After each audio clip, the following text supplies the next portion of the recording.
시청자 여러분 안녕하십니까? 지금부터 평택시 선거방송 토론위원회가 주관하는 제21대 국회의원 선거 평택시 을선거구 후보자 토론회를 시작하겠습니다. 저는 오늘 진행을 맡은 이훈입니다. 오늘 토론회의 후보 초청은 공직선거법 제82조의 2 규정에 따라 초청하였음을 알려드립니다. 4월 15일 실시되는 국회의원 선거를 앞두고 오늘 토론회가 앞으로 4년간 지역의 일꾼을 뽑는 데 많은 도움이 되었으면 합니다. 후보자의 좌석과 발언 순서는 사전 추첨으로 결정되었습니다. 그럼 후보자들을 소개해 드리도록 하겠습니다. 모두 2명의 초청 대상 후보자가 참석하였습니다. 먼저 기호 2번 미래통합당 유의동 후보입니다. 다음으로 기호 1번 더불어민주당 김현정 후보입니다. 본격적인 토론에 앞서 진행 순서를 알려드리겠습니다. 오늘 토론회에서 사회자가 드리는 모든 질문은 평택시 선거방송 토론위원회가 사전에 선정한 것입니다.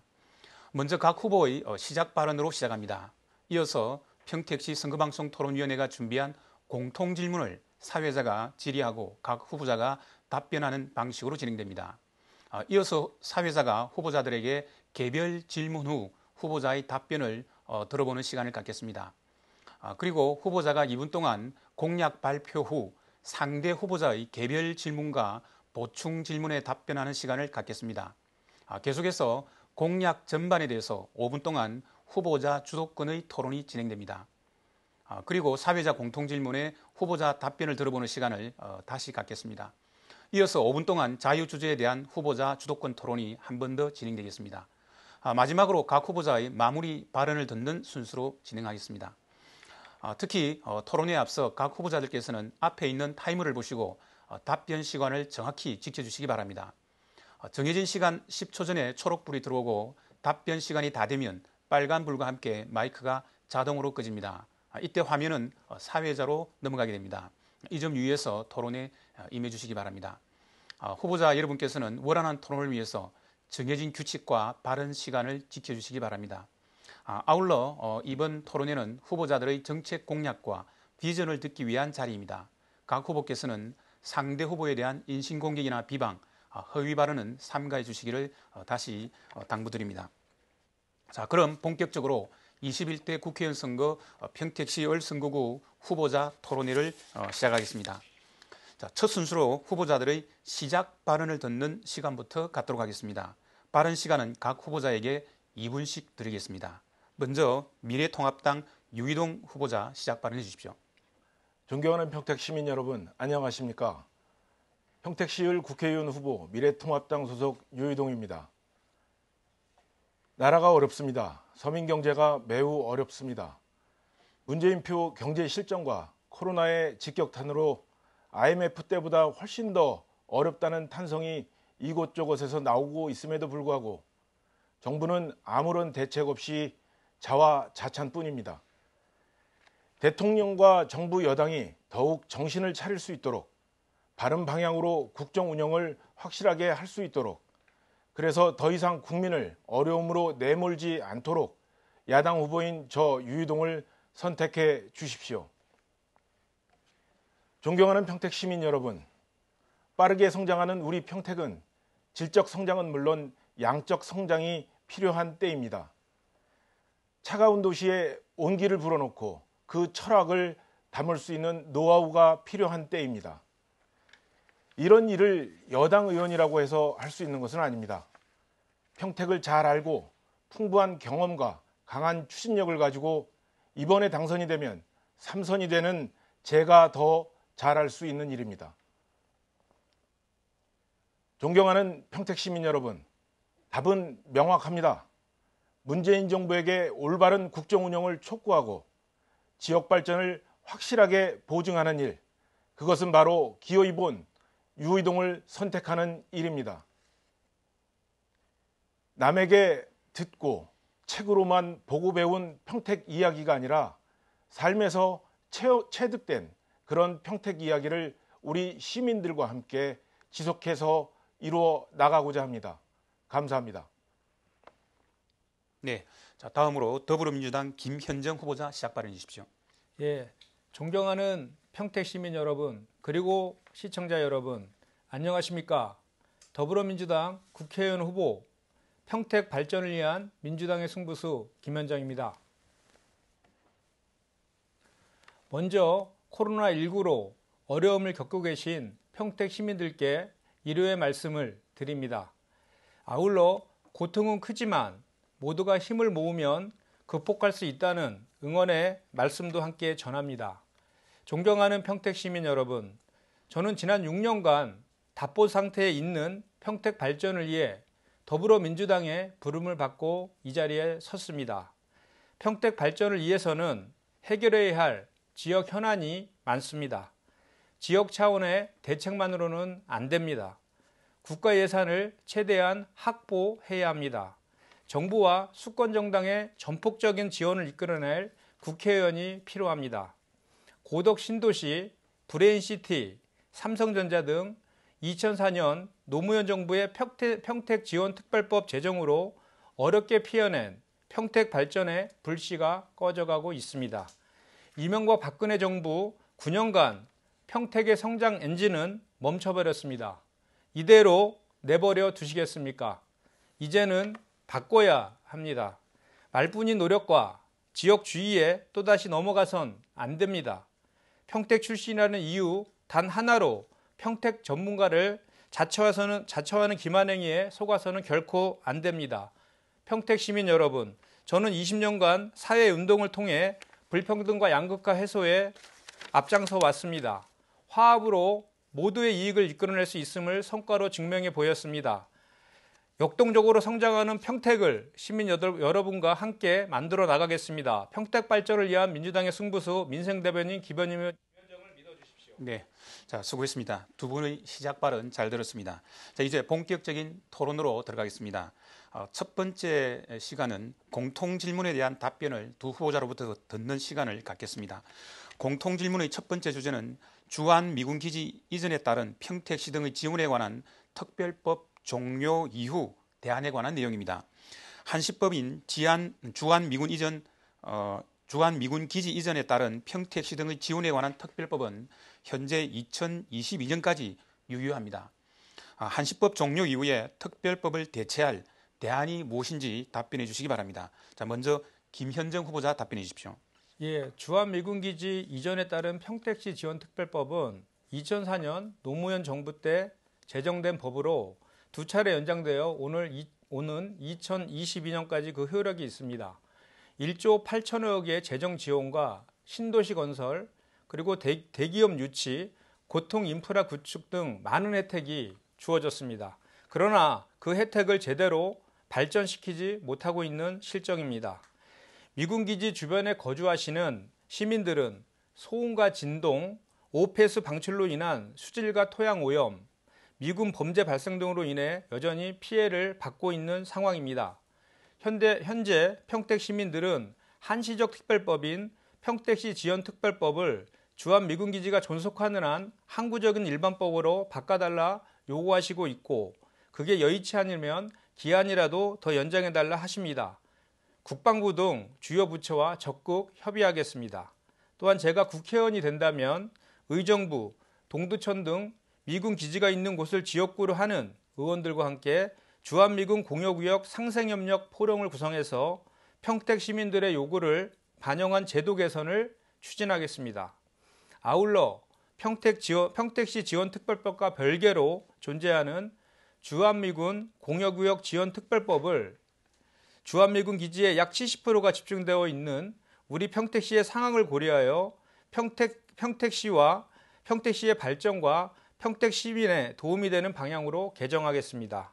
그래서 우리 평택시가 미군 기지를 공여하는 데 따른 불이익과 시민 불편이 최소화되도록 최선의 노력을 다하겠습니다.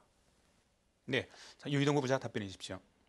예, 이미 지난 2004년 제정된 특별법은 제정 당시에는 2014년까지 적용되는 한시법이었습니다.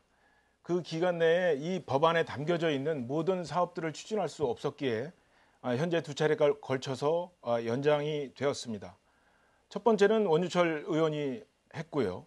두 번째 개정안, 즉 22년까지 기한을 연장하는 것은 제가 대표 발의를 해서 법안을 통과시켰습니다. 법률에 따라서 특별 회계를 설치하고 있는데요. 평택시 지원 사업의 경우는 평택시장이 매년 연차 계획을 수립해서 행자부 장관의 승인을 받고 진행하고 있습니다. 이렇게 추진 중인 평택 지역의 개별 사업 총 사업비는 18조 9천억 원입니다. 이 중 국비로 진행되고 있는 사업은 여러분들이 잘 알고 계시는 국제교류센터, 안중보건지소 건립, 에코센터 건립 등이 이미 이 법에 따라서 추진이 완료가 되었습니다. 또 서부복지타운, 2와 3개간 도로 개설, 평화예술의 전당, 평택호 횡단도로 사업 등이 이 법에 의해서 이미 사업이 진행 중에 있습니다. 또 국제화 교육특화지구 등이 이 법에 따라서 앞으로 진행될 예정에 있습니다.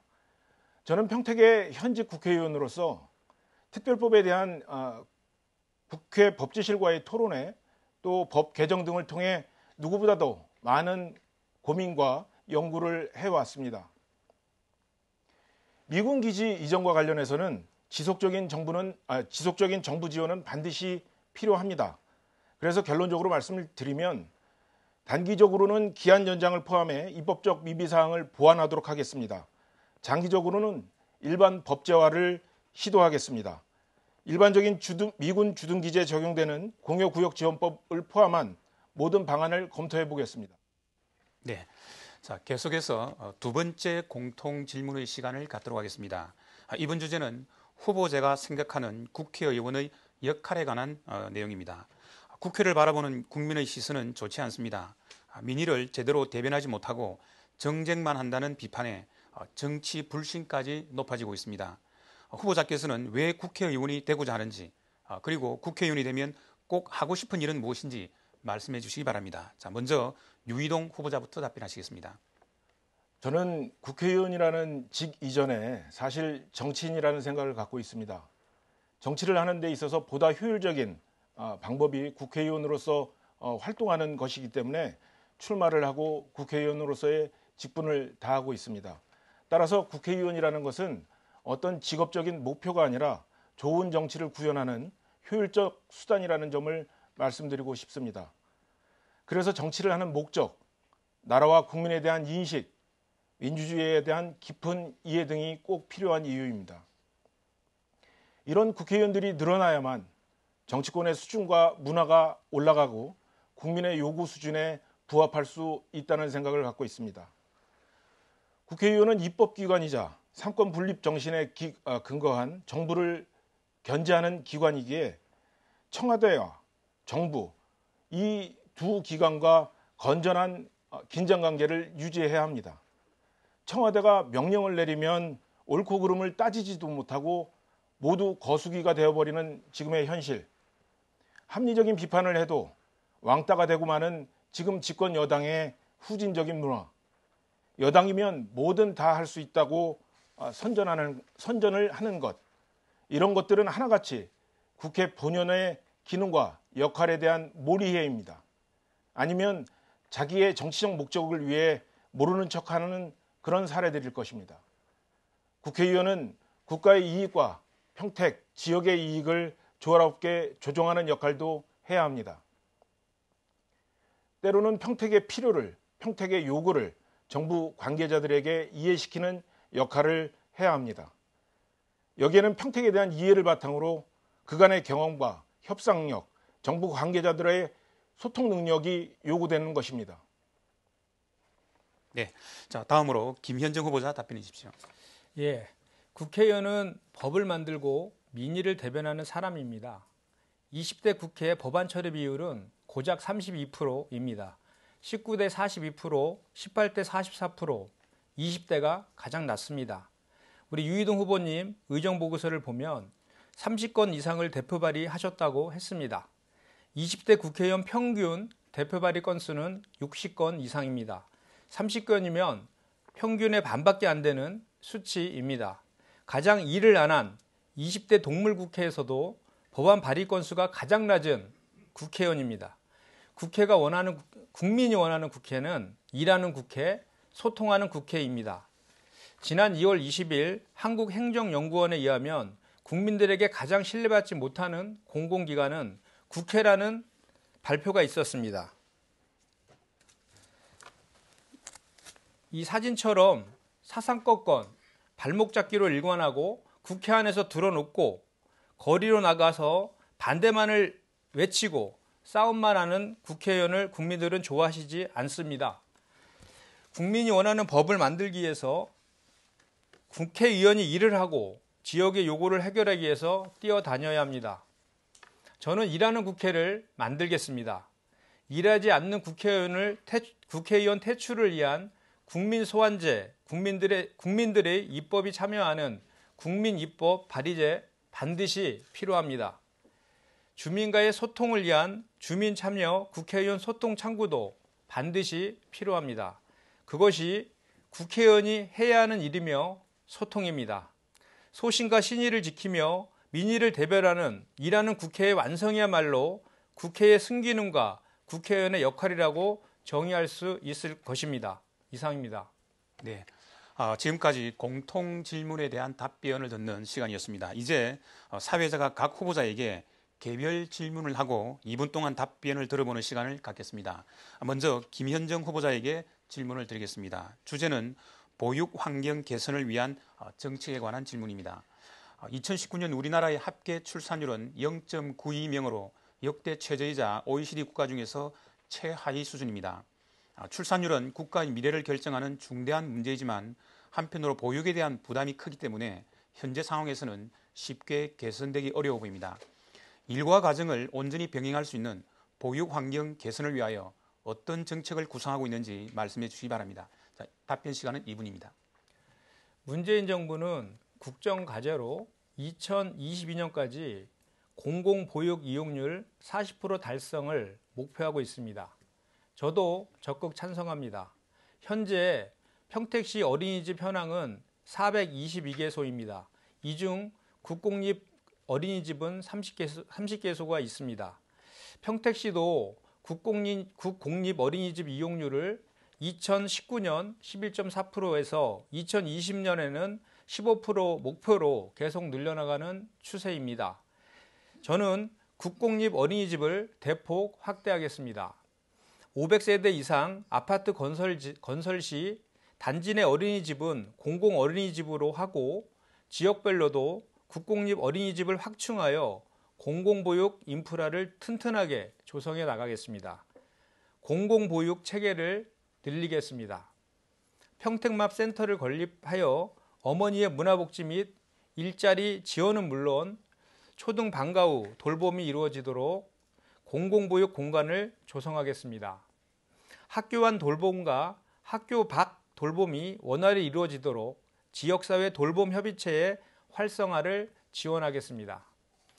보육교사에 대한 열악한 처우도 개선해 나가도록 하겠습니다. 아이 낳고 키우기 좋은 사회를 만들겠습니다. 워킹맘을 위해 육아의직 기간도 늘리고 급여도 올리겠습니다. 아빠들도 눈치 보지 않고 육아휴직을 쓸 수 있도록 환경을 조성해 나가겠습니다. 네, 자 이번에는 유이동 후보자에게 개별 질문 드리겠습니다. 주제는 대기 환경 개선 대책에 관한 질문입니다. 2020년 2월 평택의 미세먼지 농도는 세제곱미터당 44.5 마이크로그램으로 전국 평균 36.9에 비해서 20.6%나 높다고 합니다. 그 이유는 중국발 미세먼지 이외에 주요 산업단지와 주변 지역의 화력발전소에서 발생하는 대기오염 물질도 평택시의 대기 환경에 영향을 주고 있다고 합니다. 평택 시민에게 쾌적한 대기 환경을 제공하기 위해서 어떤 대책이 필요한지 말씀해 주시기 바랍니다. 답변 시간은 2분입니다. 네, 평택시는 지리적인 요인 등으로 인해서 미세먼지 등 대기 오염에 상당히 취약한 형편입니다. 지금 평택항에 위치해 있고요. 평택에 해군 이함대가 위치해 있습니다. 또 주변에 각종 화력발전소와 국가공단, 현대제철 등이 위치해 있기 때문입니다. 먼저 저는 정부와 기업 그리고 시민이 함께 논의하는 상설화된 지역 거버넌스를 구축하려고 합니다. 아울러 대기 오염에 관한 원인별 대책이 필요합니다. 각각 유발 원인별로 대책은 다릅니다만 발전소, 국가공단, 대기업을 대상으로 지속적인 감축 계획을 세우고 의무를 부과하겠습니다. 지역사회에 대한 사회적 책임도 확대하는 방향으로 제도 개선을 모색하겠습니다. 항만의 경우 AMP 시설을 확충하고 곡물의 비산먼지를 관리하는 해수청이 이 부분에 대한 책임을 지도록 제도화하겠습니다. 대기 오염 문제 해결을 위해 지난 임기 동안 연구 용역과 전문가 토론 등을 통하고 5건의 법안도 발의했습니다만 앞으로 미세먼지 등으로 인한 문제들을 해결하기 위해서 21대 국회에서는 미세먼지 근절 특위를 만들고 친환경 자동차 의무 구매 및 비율을 확대해 나갈 예정입니다. 공유 전기자전거 시범 서비스를 도입하고 미세먼지 방지 대규모 숲 조성 사업에도 적극 지원하도록 하겠습니다. 평택 시내에 세밀한 미세먼지 알림 앱을 설치하고 보급 지원 등 지능형 정보 제공 ICT 모니터링도 체계를 확립하도록 하겠습니다. 미세먼지 문제는 국민의 건강과 안전에 직결되는 중대한 사안인 만큼 법 제도 정비, 정책 추진, 실질적인 개선이 이루어질 수 있도록 최선의 노력을 다하겠습니다. 네, 자 수고했습니다. 이제 정책 검증 토론의 시간을 갖도록 하겠습니다. 후보가 공약 발표 후 상대 후보의 개별 보충 질문에 답변하는 시간을 갖겠습니다. 후보자가 2분 동안 공약을 발표한 후 개별 질문과 보충 질문에 1분 30초 동안 답변합니다. 이때 개별 보충 질문은 후보자의 공약 발표 내에서 해주시기를 부탁드립니다. 자, 먼저 유이동 후보자께서 공약 발표를 하시겠습니다. 시간은 2분입니다. 저의 공약 몇 가지를 설명해 드리도록 하겠습니다. 먼저 평택형 책보고를 구축하겠습니다. 책보고에 대한 궁금증이 많으실 것 같습니다. 제가 지역을 다니면서 여러 유권자들로부터 책보고에 대한 질문을 받고 있습니다. 책보고란 여기 보시는 판넬에서 보시는 것처럼 서점, 도서관, 카페, 문화를 함께 즐길 수 있는 복합 문화공간 개념입니다. 현재 서울시에서 운영 중인 책보고 모델을 벤치마킹해서 평택에도 문화와 여가, 교육이 접목된 복합공간을 구축하도록 하겠습니다. 두 번째로는 평택호 내에 국립과학관을 신설하는 것을 유치하겠습니다. 국립과학관 신설은 현재 과기부가 공모를 진행 중인데 올해 연말쯤 아마 선정 지역을 발표할 것으로 예상합니다. 꼭 열매를 맺어서 서부 지역 문화시설을 확충할 뿐만 아니라 평택호 관광단지 활성화에도 크게 기여하도록 하겠습니다. 세 번째로는 GTX C노선을 평택까지 연장 추진하겠습니다. GTX C노선은 양주에서 수원까지만 현재 민자 적격성 조사가 통과된 상태입니다. 하지만 수원에서 평택 연결 구간도 경제적 효용이 충분한 것으로 나와 있습니다. 그래서 국토부와의 협의를 거쳐 이 제안이 관철되도록 최선의 노력을 다하겠습니다. 마지막으로 국가급 재난 대응 시스템을 제대로 확립하겠습니다. 국민들이 코로나로 인해서 괴로움을 많이 겪고 계신데 하루빨리 코로나가 종식되어 평온한 일상으로 돌아가실 수 있도록 최선을 다하겠습니다. 국가 재난 대응 시스템도 혁신적으로 개선하겠습니다. 모든 재난에 전문가가 실질적인 권한을 갖고 중요 사안을 독립적으로 결정할 수 있도록 법제화하겠습니다. 이상으로 저의 공약에 대한 설명을 마칩니다. 네, 자 유이동 후보자가 발표한 공약에 근거하여 김현정 후보자 개별 질문해 주십시오. 예, 재난 대응 시스템을 갖추겠다는 공약을 하셨는데 관련해서 좀 질의드리겠습니다. 미래통합당은 재난 기본소득에 대해서 과거에 무차별적인 현금 살포, 헬리콥터 머니, 선거를 위한 매표행위라고 비판한 바 있습니다. 저는 비상한 시국에는 비상한 대책이 필요하다는 생각으로 재난기본소득 입법화와 평택형 재난기본소득 지급을 평택시와 평택시 의회에 촉구한 바 있습니다. 예, 시간이 다 됐습니다. 답변해 주십시오. 지급에 대해서 어떻게 생각하시는지 묻습니다. 저는 이런 비상한 시기에는 정부의 적극적인 지원이 필요하다고 생각을 합니다. 하지만 이 재난기본소득이라는 개념에 대해서는 동의하기가 어렵습니다.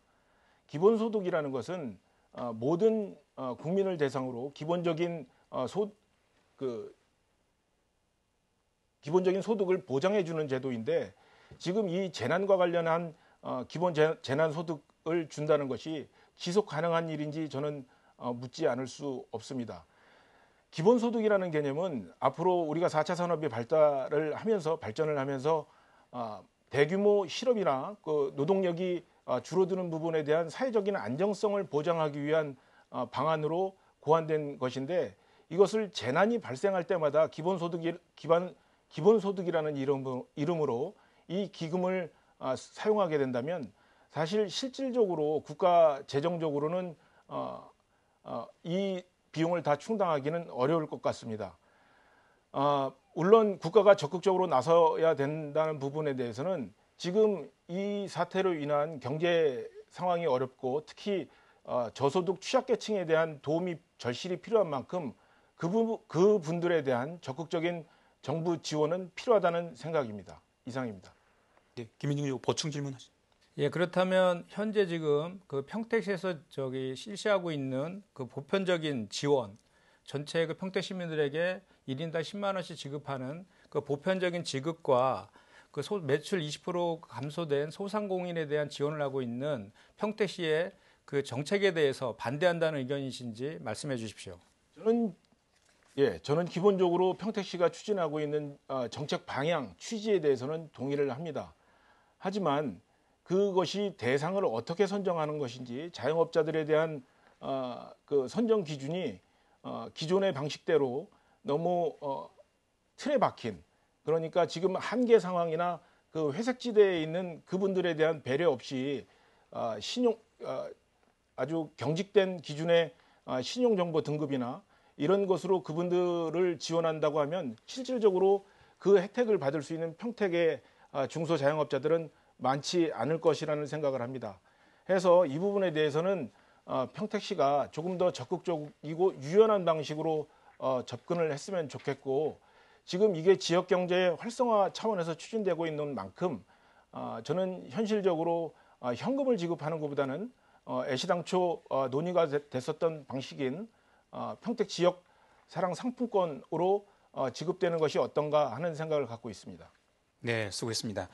자, 같은 방식으로 이번에는 김현정 후보자의 공약을 듣고 질문 답변하는 시간을 갖겠습니다. 자, 김현정 후보자 공약 발표해 주십시오. 시간은 2분입니다. 예, 저는 더 나은 대한민국, 살기 좋은 평택을 위해서 시민 여러분께 약속드립니다. 첫째로 21대 국회를 일하는 국회로 만들겠습니다. 제20대 국회는 거대 야당의 상습적인 국정 운영 발목 잡기와 국회 보이콧 등으로 역대 최악의 입법 실적을 기록하였습니다.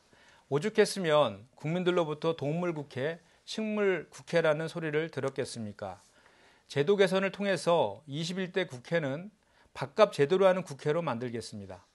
정당한 사유 없이 국회 회의에 불출석하는 경우 세비 삭감을 추진하겠습니다. 국회의원이 지위를 남용하여 재산상 이익을 취하는 등 청렴 의무를 저버리는 경우 의원직이 파면될 수 있도록 국민소환제 도입을 추진하겠습니다. 둘째로 재난기본소득을 입법화하겠습니다. 저는 지난 3월 16일 보도자료와 SNS를 통해서 전국 최초로 재난기본소득 입법화를 주장한 바 있습니다. 사스, 메르스, 신종플루, 코로나19 등 감염병으로 인한 국가 재난사태는 주기적으로 발생하고 있습니다. 재난 및 안전관리기본법에 재난기본소득 지급의 근거를 명확히 하겠습니다. 셋째, 코로나19 대응 및 소상공인 지원 강화를 위한 제도 개선에 힘쓰겠습니다. 경영난에 직면한 소상공인과 자영업자에 대한 지원을 강화하겠습니다. 재난 및 안전관리기본법 제66조에 소상공인 영업 피해에 대한 지원 규정을 신설하였습니다. 한시적 4대 보험금 감면 및 납부 유예를 추진하겠습니다. 소상공인 생업 안전망 확충 및 매출 확대를 지원하겠습니다. 소상공인 보증 공급을 확대하고 평택사랑 상품권 발행 규모를 2배로 늘리겠습니다. 네, 자, 김현정 후보의 공약에 근거해서 유기동 후보 개별 질문해 주십시오. 예, 김현정 후보께서 재난기본소득을 입법화하신다고 하셨는데요. 그 입법화의 과정이 개정법인지 아니면 재정법인지에 대한 말씀을 좀 해주셨으면 좋겠고, 법의 지원 기준은 그러면 어떻게 하시려고 하시는지, 재난의 규모, 상황은 어디까지 제한하시려고 하시는지, 그리고 여기까지 일단 질문하도록 하겠습니다. 네, 답변해 주십시오. 예, 현재 우리가 전국가적 위기 상황에 있어서 그 지급을 이제 보편적으로 할 거냐 선별적으로 할 것이냐에 대한 주장들은 있지만 기본적으로 국가 재난 상태에서는 그 즉시적인 지급이 상당히 중요합니다. 그런데 그런 기준이나 이런 것들이 입법화되어 있지 않기 때문에 지급이 결정되더라도 그 지급 기준 등을 결정하는 데 시간이 소요되는 그런 문제점들이 있습니다. 그래서 저는 이러한 그 전국가적 긴급 재난 상태에 대비해서 이런 기준들을 입법할 필요성이 있다라고 이야기하는 것입니다. 구체적으로는 현재 재난 및 안전관리 기본법이 있는데요. 그 제4조에 규정되어 있습니다. 다만 이 조항이 재난 기본소득 도입 및 지원의 근거가 될 수 있는지에 대해서는 법적 해석이 애매하다는 주장도 있습니다. 그래서 저는 이 재난안전법 개정을 통해서 재난 기본소득 지원의 법적 근거를 명확히 하고자 하는 것입니다. 그리고 그 입법화 과정에서 당연히 여야와 국민들의 의견을 청취하는 과정들이 있을 것입니다. 그때 재난의 규모라든지 어떤 상황에서 지급할 것인지에 대한 구체적인 내용들은 정해질 것이라고 저는 생각합니다. 제가 서두에서도 말씀드렸지만 제가 이 법을 입법하겠다는 것은 즉시적인 재난 구조와 관련된 기준들이 필요하기 때문임을 말씀드립니다. 그 개념상 기본소득이라는 것이 경제적 수준의 그 구별 없이 전 국민에게 다 드리는 건데 지금 문재인 정부가 주장하는 70% 주장안보다는 우리 미래통합당이 주장하는 100%에 주는 것이 후보님 주장과 더 부합되는 것이 아닌지라는 것을 여쭙고요. 말씀대로라면 이런 재난 상황이 계속 벌어질 텐데 재원 마련에 대한 그 고민은 해보셨는지. 지금 경제부총리도 이 문제에 대해서 반대를 하다가 마지못해 끌려간 부분이 있어서 드리는 말씀입니다. 예, 저는 이렇게 말씀드리고 싶습니다.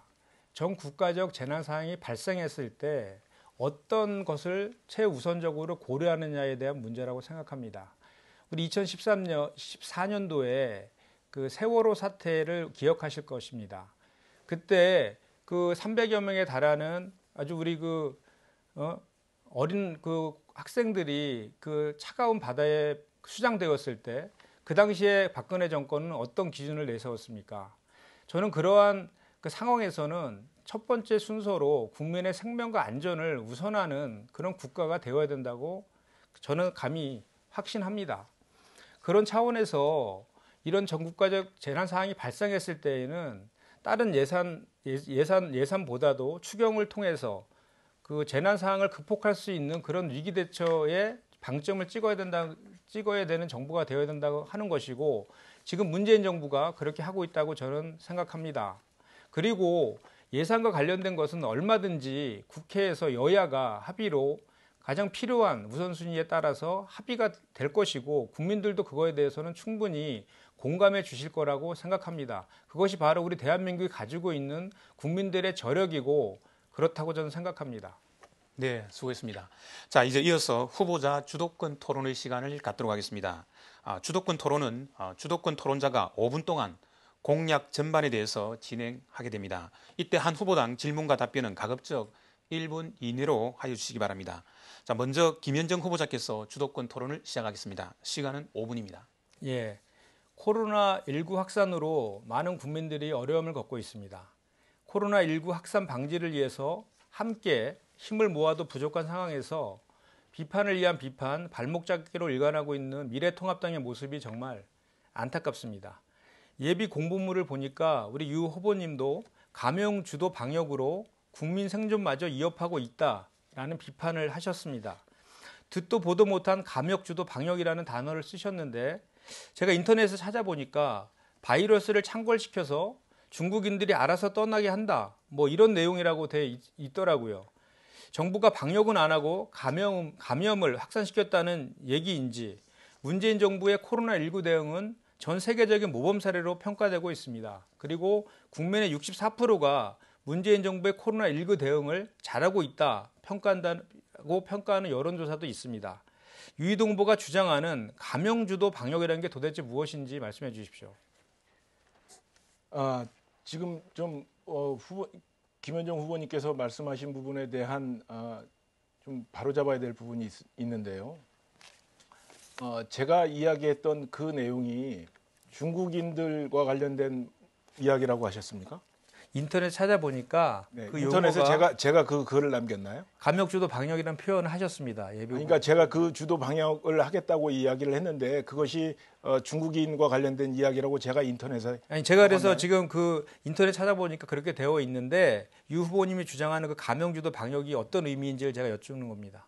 그 감염주도 방역에 대한 논의를 하기 앞서서 인터넷에 제가 올리지도 않은 글을 마치 제가 올린 것이냐 그렇게 아니 예비 공보에 그렇게 써 있다니까요. 아니 그러니까 지금 예비 공보물에 제가 감염주도 방역을 하겠다라고 주장을 한 것을 방금 말씀하신 게 그 뜻을 해석을 해보니 인터넷 어디에 나와 있다는 말씀이신지 인터넷에 그런 표현이 있어요. 그러니까 그 유이동 후보님께서 쓴 방역주도 방법 제가 그러면 감염주도 방역이라는 게 어떤 의미인지를 지금 설명해 주시면 됩니다. 그러니까 제가 감염주도 아니 이 부분은 저 유권자 여러분들께서 오해를 하실 수 있기 때문에 이 부분에 대한 그 시비는 반드시 가려야 되기에 제가 여쭙는 겁니다.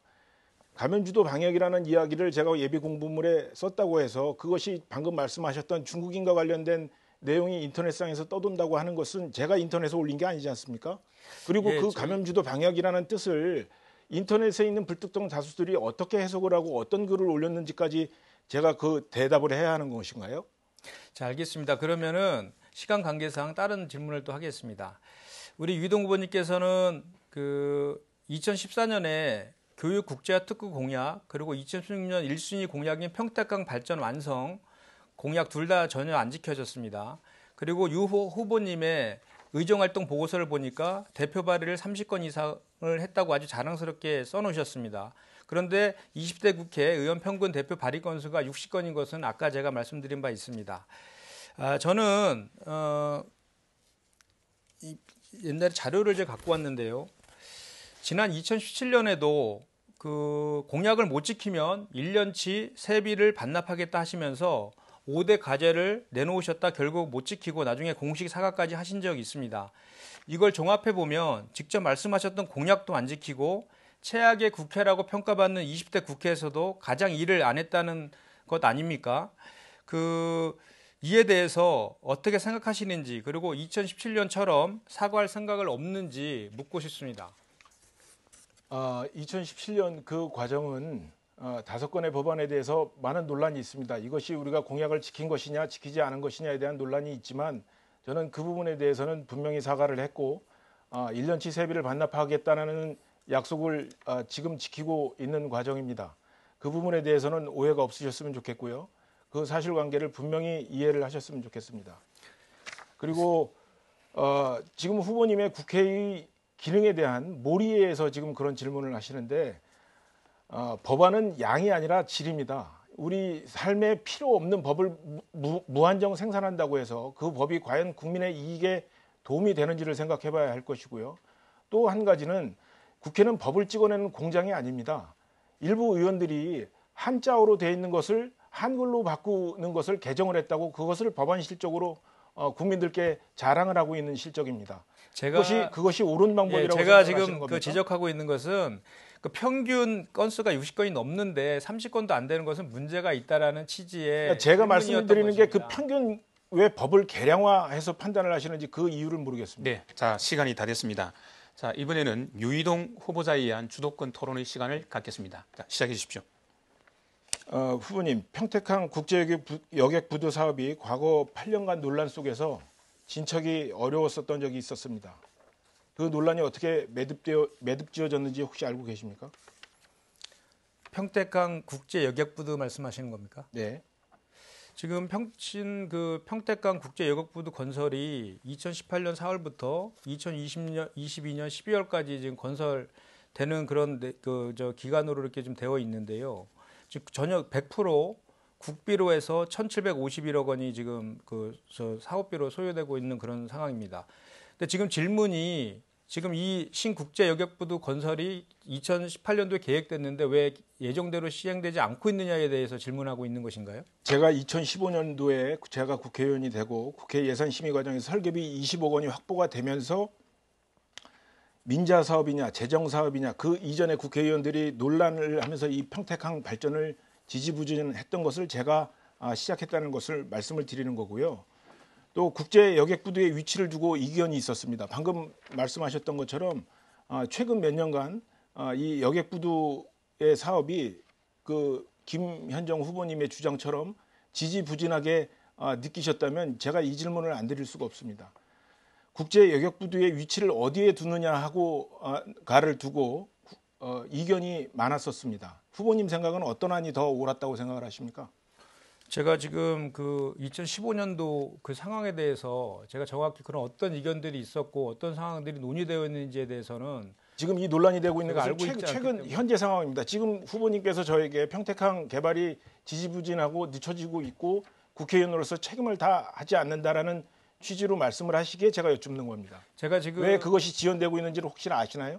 제가 지금 말씀드린 것은 평택강 활성화 추진과 관련된 그 내용을 지금 말씀드린 게 아니지 않습니까? 아까 제가 말씀드린 것은 실제로 유이동 후보께서 2014년 보궐선거와 제가 그 2016년 내용에 대해서 보궐선거 말씀을 당시에 드릴게요, 후보님. 얘기하셨던 공약들을 안 지킨 것을 팩트를 가지고 제가 말씀드린 것이고 그 2017년도에 그거 관련해서 세비 반납이라는 그것도 약속하시면서 사과까지 한 그 내용에 대해서 제가 아까 질의를 드린 것이죠. 그러니까 제가 여쭙습니다. 예. 그 평택항의 터미널을 그 여객부두의 위치를 어디에 두어야 되는 것이 맞다고 생각을 하십니까? 그거에 대해서는 제가 아까 말씀드렸지만 제가 정확하게 그 어디에 위치해야 된다 이런 세부적인 내용까지 이 자리에서 말씀드릴 수는 없습니다. 다만 제가 지금 이게 평택강 개발과 지역에서 관련해서 현안이 되고 있는 문제이기에 여쭙습니다. 아니 제가 지금 말씀드리고 싶은 것은 국제 여객 부두와 터미널이 건설되고 또 그 뒤에 항만 친수 공간을 조성하는 사업들이 진행 중에 있는데 저희는 국회의원 선거를 지금 하고 있는 것 아니겠습니까? 국회의원의 가장 중요한 역할은 이런 그 평택에서 가장 중요한 무역항인 평택항을 통해서 평택의 일자리와 평택의 경제를 살리려는 그런 차원인 것인데 자, 제가 그때 평택항 개발과 관련된 많은 사업들이 진행되고 있는데 예를 들어서 그 후보님, 터미- 제 질문의 취지에 전혀 어긋난 지금 아니 방향과 다른 답을 하고 계셔서 아니요 제가 지금 좀만 더 말씀드릴게요. 그러니까 제가 질문을 마저 드리겠습니다. 예. 지금 아니, 제가 좀 잠깐만요. 제가 지금 말씀드리고 싶은 것은 평택항만 관련된 지난번 토론회에도 좀 얘기했는데 여러 가지 사업들이 진행되고 있는데 그 중에서 국비를 유치해서 해야 될 사업들이 있음에도 불구하고 지금 시비만 가지고 사업이 진행되는 것들이 있는데 그런 것들에 있어서 평택항 국회의원의 사업은 역할들이 좀 시비가 필요하다. 들어가는 게 거의 없습니다. 대부분 국비 사업입니다. 세 가지 있지 않습니까? 어떤 게 있습니까? 평택항만 배수로 정비 사업은 179억이 들어가 있는데 시비로 지금 되어 있고요. 지금 여객 터미널을 신국제 짓는데 그 신국제 국비가 여객 얼마 터미널. 들어간다고 생각을 하십니까? 아니 신국제 여객 터미널 그러니까 그 지금 말씀하신 것처럼 그 신국제 여객 부두 건설은 1,751억은 100% 국비인 거 맞습니다. 그러니까 근데 그 뒤에 규모가 있는 신국제 여객 터미널 배후 부지 친수 공간 조성 사업 같은 경우는 알겠습니다. 120억이 들지만 제가 시간이 100% 시비 부족해서 아니겠습니까? 마저 말씀을 드리겠습니다. 2015년에 제가 국회의원이 되고 나서 국회 예산심의 과정에서 설계비 20억 원을 확보하면서 이 사업이 진행됐다는 말씀은 방금 드렸습니다. 또 이 터미널을 짓기로 한 상황에서 이 터미널을 외항에 두자, 내항에 두자라는 의견이 첨예하게 대립돼 있었습니다. 그 대립되는 그 가장 근본적인 원인은 이 배의 안전성을 확보할 수 있을 것이냐 아니면 이 지역의 항만의 활성화를 둘 것이냐라는 논란이었습니다. 이런 다양한 시민들의 의견을 검토하기 위해서 시간이 지체된 것을 국회의원의 노력이 부족해서 그렇게 됐다는 투로 말씀을 하시면 안 되죠. 네, 자 시간이 다 됐습니다. 지금까지 공약 토론의 시간을 가졌습니다. 계속해서 그 공통 질문의 시간을 다시 갖도록 하겠습니다. 세 번째 공통 질문의 주제는 평택항 활성화 방안에 관한 내용입니다. 평택항은 국가에서 관리하는 항만으로 경기도와 평택시도 관여하고 있습니다. 그런데 아직도 평택항 활성화를 위해서 많은 정책이 필요하다는 지적이 있습니다. 후보자께서는 지금의 평택항을 어떻게 바라보고 계신지, 그에 따른 활성화 방안은 무엇인지 말씀해 주시기 바랍니다. 자, 먼저 유이동 후보자 답변해 주십시오. 네, 평택항은 경기도의 관문이자 주요 무역항입니다. 그래서 이 평택항이 평택 경제에 갖고 있는 영향이 무척 큽니다. 또한 지금 현재 평택항은 국제 여객 부두 및 터미널 조성 사업과 항만 배후단지 사업이 동시에 추진 중입니다. 국제여객부두와 터미널 조성 사업은 애초에 사업 방식 논란 때문에 8년이라는 소중한 시간을 허비했습니다. 제가 당선되고 그해 겨울 예산 심사 과정에서 예산을 확보했다는 말씀은 앞서서 드렸습니다만 평택의 위상에 맞게 국제여객부두와 터미널이 완공될 수 있도록 최선의 노력을 다하겠습니다. 또한 항만 배후 단지 개발은 항만 지원 기능에 국한하지 않고 고부가 물류 활동의 거점으로서 양질의 일자리를 창출하는 공간으로 육성하도록 하겠습니다. 현재 3단계로 나눠서 추진 중인데요. 1단계는 이미 완성이 돼서 15개사가 입주를 마치고 운영 중에 있습니다. 나머지 단계는 2030년을 목표로 사업이 진행 중에 있습니다. 마지막으로 국비 지원을 받아서 항만 근로자 복지관 건립도 현재 진행 중에 있습니다. 그간 항만에서 근로하시는 여러분들의 수건 사업이었던 항만 근로자 복지관을 건립함으로써 항만 근로자의 복지 향상과 이익을 증진시키는 노력도 함께 해 나가겠습니다. 지지부진했던 평택항 개발이 2015년 국비 확보 이후로 속도를 내고 있습니다. 평택항이 국제 경쟁력을 갖춘 종합무역항으로 거듭날 수 있도록 시민 여러분의 뜨거운 지지와 성원을 부탁드리겠습니다. 이상입니다. 네, 자 다음은 김현정 후보자 답변해 주십시오. 예, 그 평택항 개발과 관련해서는 얼만큼 국가의 재정을 확보하느냐가 핵심인 것 같습니다. 그것이 국회의원의 가장 큰 역할이라는 생각을 다시 한번 합니다. 평택항은 뭐 다들 아시겠지만 총 물동량 기준으로 해서 그 전국 30개 항만 가운데 5위이고 컨테이너 처리 4위고 자동차 수출입 처리는 1위를 차지하고 있습니다. 물동량 전국 5위에 만족할 수만은 없습니다. 진이의 LG 디지털 파크 그리고 고덕 산업단지에는 삼성전자가 들어오고 공장이 더 확대될 예정입니다. 평택의 제조업 발전에 발맞추어 평택항의 개발도 더 추진되어야 합니다. 그렇게 해서 평택의 제조업, 물류산업의 발전이 평택항 개발을 이끌고 평택 서부 지역은 물론 전체 평택시의 발전으로 이어지는 선순환을 가져와야 합니다. 지난 6년간 정체되었던 평택항의 발전, 힘있는 수권 여당의 후보인 더불어민주당 제가 책임지고 이루어내겠습니다. 먼저 신국제여객부두와 터미널의 차질 없는 건설을 지원하겠습니다. 평택 항만 주변에 친수 공간을 조성하겠습니다. 그래서 평택 시민들이 수변을 따라 산책도 하고 캠핑도 즐기며 다양한 여가 활동을 즐기실 수 있도록 하겠습니다. 포승 평택 철도건설 사업도 조속히 추진하고 주거와 복합 관광 레저 시설이 들어설 수 있도록 2종 항만 배후단지 개발에도 민자 유치 외에도 최대한 많은 국비 지원이 이루어질 수 있도록 노력하겠습니다. 네, 수고했습니다. 자, 공통 질문의 시간을 한 번 더 갖도록 하겠습니다. 이번 주제는 공공의료체계 확립 방안에 관한 내용입니다. 최근 코로나19가 전 세계적으로 확산되면서 감염병 대응에 대한 중요성이 커지고 있습니다. 경제성 때문에 민간 의료 영역에서는 설치하기 힘든 음압병원 확보나 지방의료원 운영 등 공공의료체계 확립의 중요성이 강조되고 있습니다. 후보자가 국회의원이 되신다면 공공의료체계 확립을 위해서 어떤 일을 하시겠습니까? 자, 이번에는 김현정 후보자부터 답변하시겠습니다. 예, 평택시에는 4곳의 종합병원과 257개 의원 그리고 108개의 한의원이 있습니다.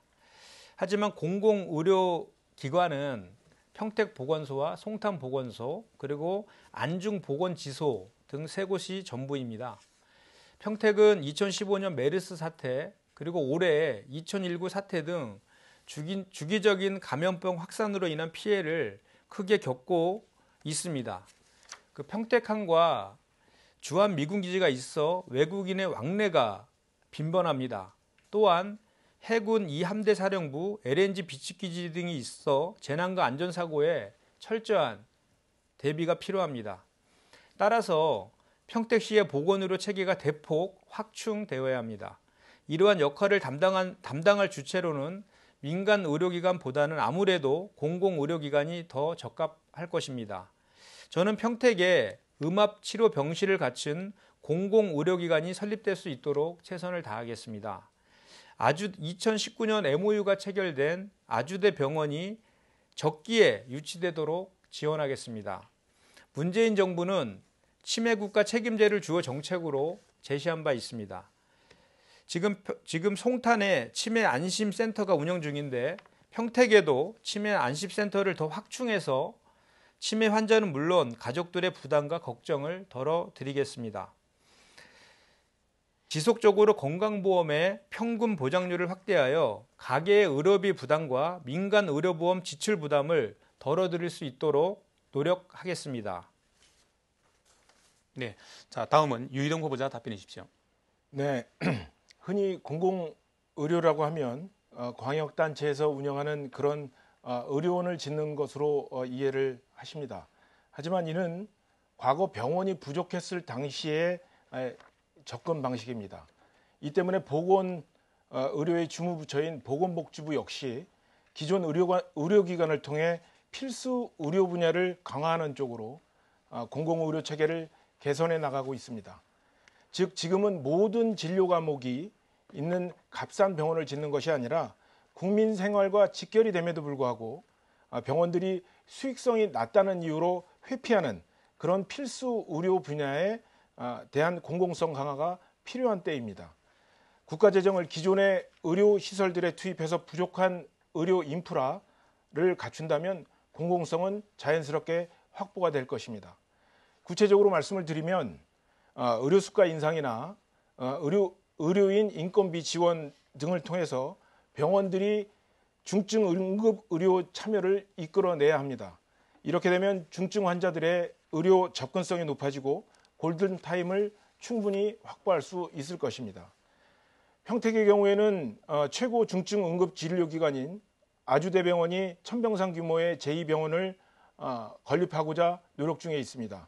건립 시에는 국가가 재정을 투입하여 필수 의료 인프라가 구축될 수 있도록 또 평택시의 공공의료 체계가 그로 인해 도움을 받을 수 있도록 노력하겠습니다. 또한 의료 취약계층에 대한 의료 서비스를 확대해야 할 것입니다.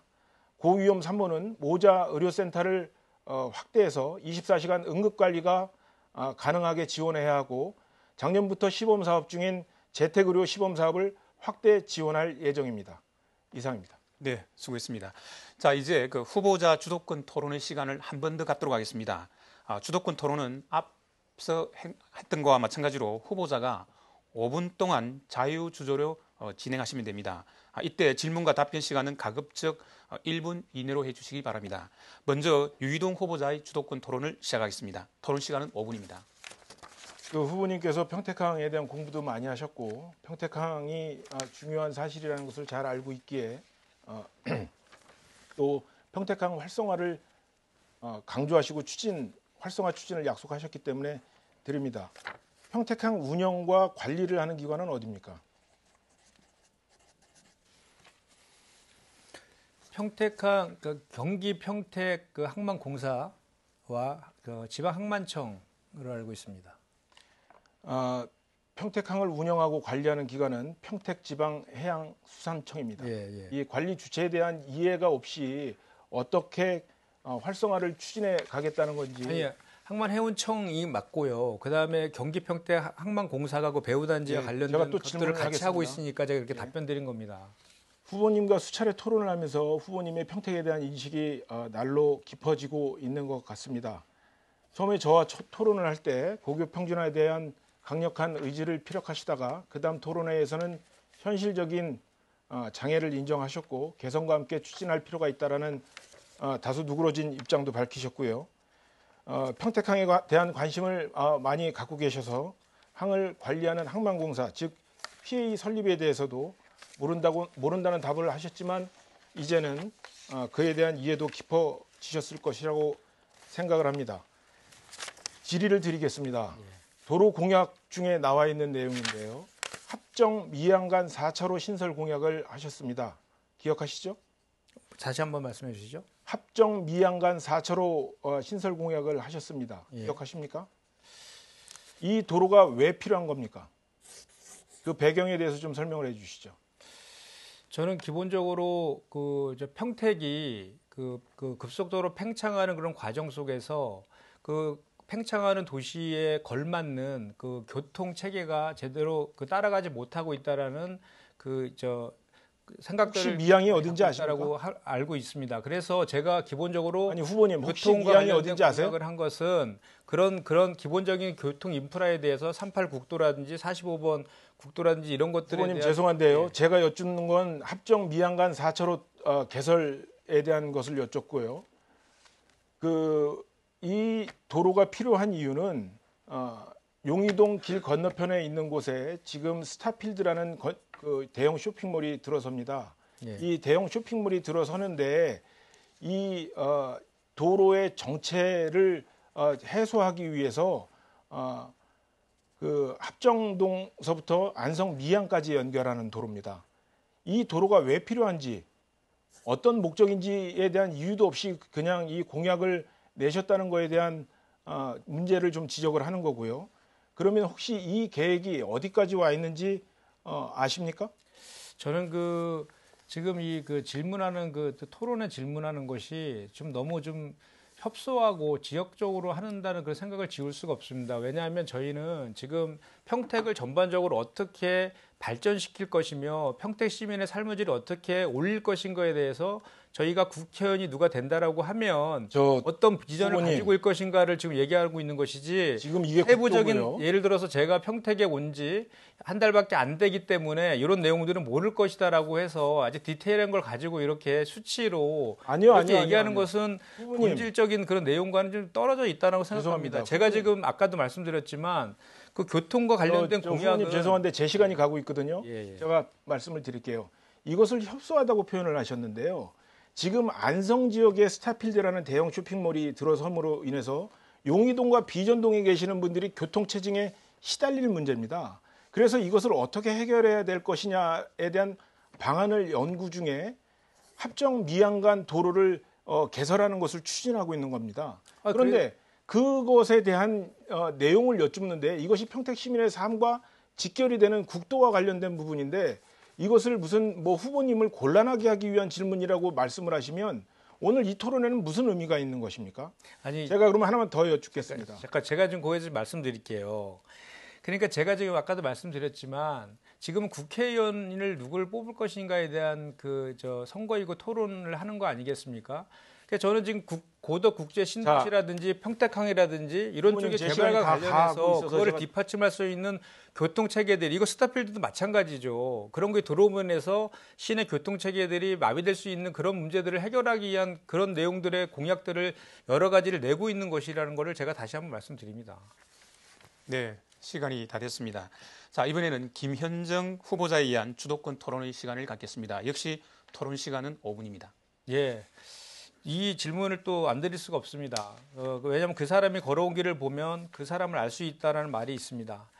우리 유이동 후보님은 2013년, 14년 보궐선거로 당선되고 6년간 총 5번의 당직을 바꾸셨습니다. 새누리당, 바른정당, 바른미래당, 새로운보수당, 미래통합당까지 총 5번을 바꾸셨어요. 그리고 박근혜 정권의 뿌리라고 할 수 있는 새누리당에서 국회의원에 당선되고 또 박근혜 대통령을 탄핵시키면서 탈당을 하셨죠. 그 이후에 새로운 개혁보수 하신다면서 이당 저당 옮겨 다니다가 이번에 선거 때 되니까 도로 새누리당이라는 평가를 받는 미래통합당으로 복귀했습니다. 이에 대해 우리 평택 시민들은 자신의 당선과 이익을 위해서 소신과 원칙 없이 당을 옮겨 다니는 철새 정치라는 비판을 하고 있습니다. 한국 정치에서 가장 하지 말아야 할 것 중에 하나가 철새 정치입니다. 이에 대한 유 후보님의 입장을 듣고 싶습니다. 저는 개혁 보수에 대한 열망이 목말라서 탈당을 했었습니다. 그리고 보수가 바로 서는 것이 대한민국의 발전, 대한민국 국민에 대한 봉사라고 생각을 했습니다. 그런 보수의 재정립으로부터 대한민국이 새롭게 출발할 수 있을 것이라고 생각을 했습니다. 그간 찬바람 된소리를 많이 맞았습니다. 저의 시도가 성공하지 못한 부분도 인정을 합니다. 하지만 저의 노력이 저 개인의 사익을 취하기 위한 시도였다고 저는 생각하지 않고 평택 시민들도 그렇게 인정하지 않을 것이라고 생각을 합니다. 다만 우리가 미래통합당을 새로 세우면서 이번 총선에 임하게 된 이유는 그것은 전적으로 앞서 말씀드렸던 것처럼 문재인 정부와 민주당의 실정이 더 이상 국민들을 참기 어렵게 했고 그 분노가 극에 달았고 저희 정치인들에게 부디 좀 제대로 힘을 합쳐서 지금 현 정부의 실정을 세워달라는 요구가 있었기 때문입니다. 저희 그 요구가 얼마나 지대하고 큰 것이었는지는 지금 지역에 있는 시민들을 만나보신다면 김현정 후보님도 충분히 이해하실 거고 그에 대한 노력을 자진당적 변경이라는 표현으로 표명하신다면 그것은 저는 좀 상당히 유감이라고 표현을 할 수밖에 없습니다. 예. 도대체 저는 유이동 후보가 말하는 새로운 개혁 보수가 뭔지 잘 모르겠습니다. 우리 박근혜 마케팅으로 2014년도에 국회의원에 처음 당선되셨습니다. 그리고 박근혜 통이 국정농단 사건으로 어려워지니까 박근혜를 탄핵하고 다시 이당저당 옮겨 다니다가 선거 때가 돌아오니까 도로 박근혜당으로 복귀한 게 저는 유이동 후보가 말하는 새로운 개혁 보수인지 묻지 않을 수 없습니다. 저희 예비 홍보물을 보니까 제가 찾아봤는데요. 파격적인 정치 개혁을 하겠다. 기득권을 가감히 포기하겠다. 정당을 초월해 상식이 정착되는 정치 문화를 선도하겠다. 이렇게 주장하셨습니다. 유이동 후보의 행보를 보면은 정당을 초월한 거 하나만큼은 분명한 것 같습니다. 그런데 그것이 상식인지는 묻지 않을 수 없습니다. 그리고 파격적이긴 한데 그게 우리 유이동 후보님 시기에 정치 개혁입니까? 기득권을 포기했다고 했는데 제가 봤을 때는 기득권만을 쫓아다니는 것으로 보입니다. 유이동 후보가 걸어온 그런 철새 행보가 정치 개혁이고 기득권 포기고 상식이 통하는 정치 문화입니까? 답변 한번 해보시죠. 정치를 개혁해야 한다고 했는데 본인은 거기서 책임이 자유로운지를 물으셨습니다. 누구나 무결점한 인간이 있겠습니까? 저도 개혁의 주체이고 동시에 개혁의 대상이라는 점을 부인할 수 없습니다. 정치인은 그런 자세로 국민을 섬겨야 된다고 생각을 합니다. 하지만 제가 기득권을 유지하려고 했었다면 정부 여당을 기웃거렸겠지 그 찬바람 된소리를 맞으면서 야당 생활을 했겠습니까? 그리고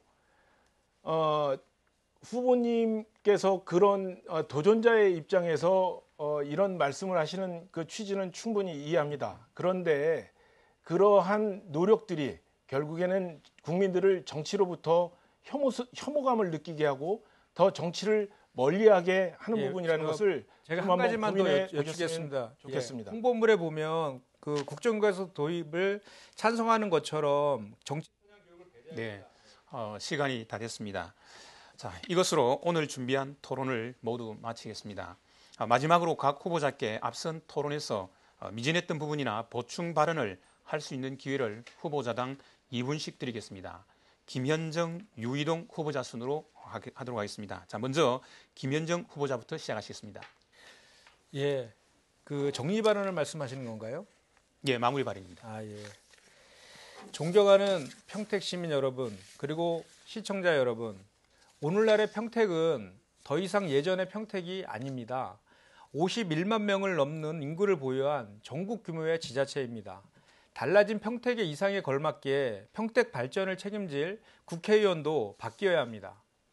자신의 이익을 위해 수차례 당적을 옮기면서도 시민과의 약속은 지키지 않는 후보, 평택 출신이라는 말을 거듭하며 지역 전문가를 자처하지만 별다른 성과는 없는 후보, 6년간 평택을 제자리 걸음하게 만든 후보, 이런 후보에게 또다시 평택을 맡기시겠습니까? 국회의원은 국가와 지역 발전이라는 실질적인 성과로 말해야 합니다. 단지 평택 출신이니까 뽑아달라. 지역 감정에 호소하는 구태의연한 정치 행태 이제 뿌리 뽑아야 합니다. 모르는 것은 공부하면 되지만 무능하면 불치병입니다. 6년간 하지 못한 것을 앞으로 4년간 할 수 있겠습니까? 실력으로 검증받고 성과로 말하는 후보를 뽑아야 합니다.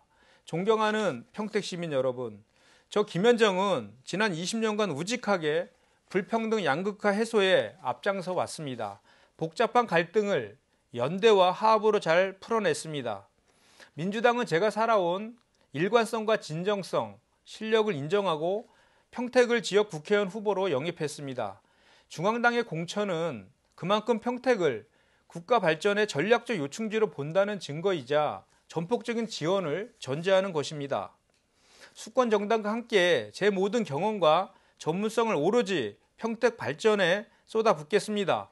2004년 노무현 대통령이 만든 평택 발전의 초석을 문재인 대통령과 함께 제가 완성시키겠습니다. 네. 자, 다음으로 유기동 후보자 마무리 발언해 주십시오. 존경하는 평택 시민 여러분, 긴 시간 동안 토론회를 시청해 주셔서 감사합니다. 토론회를 시청하시는 동안 시민 여러분들께서도 느끼셨겠지만 평택에 대한 애정이 있어야 더 잘 보고 더 깊게 이해하는 것입니다. 존경하는 평택 시민 여러분, 이제 선거가 며칠 남지 않았습니다. 선거가 끝나도 저에게는 또다시 전쟁입니다. 정치권에 남아있는 개혁해야 할 과제들과의 전쟁, 과거의 틀에 막혀 혁신을 가로막는 장애물들과의 전쟁, 코로나19, 경제위기, 서민경제, 실업 등 IMF 때보다 더 심각하다는 현안들과의 전쟁, 평택 발전을 지체시키는 많은 규제들과의 전쟁, 끝없는 전쟁입니다만 반드시 이겨야 할 전쟁이기에 저는 한치의 망설임도 없이 다시 그곳으로 가고자 합니다. 시민 여러분들께서 계시는 한 저는 머뭇거리지 않겠습니다. 존경하는 평택 시민 여러분, 여기 평택을 위해 선거에 출마한 사람과 선거를 위해 평택에 온 사람이 있습니다. 누가 이번 선거의 적임자인지 평택 시민 여러분들의 현명한 선택을 기대합니다. 이상입니다. 네. 마무리 발언을 끝으로 평택시 선거방송토론위원회가 마련한 제21대 국회의원 선거 평택시 얼선구구 후보자 토론회 순서를 모두 마치겠습니다. 두 분 모두 수고 많으셨습니다. 평택시 선거방송토론위원회 주관으로 TV로드 기남방송 스튜디오에서 녹화방송으로 진행된 이 토론회는 오늘 이 방송에 이어 11일 토요일 오후 6시에 한 차례 더 다시 보실 수 있습니다. 그리고 중앙선거방송토론위원회에서 운영하는 모바일 및 인터넷을 통해서도 다시 보실 수 있습니다. 오늘 나온 후보들의 정책과 공약을 꼼꼼히 따져보시고 오는 15일 소중한 한 표를 꼭 행사하시기 바랍니다. 끝까지 토론을 지켜봐 주신 시청자 여러분 감사합니다.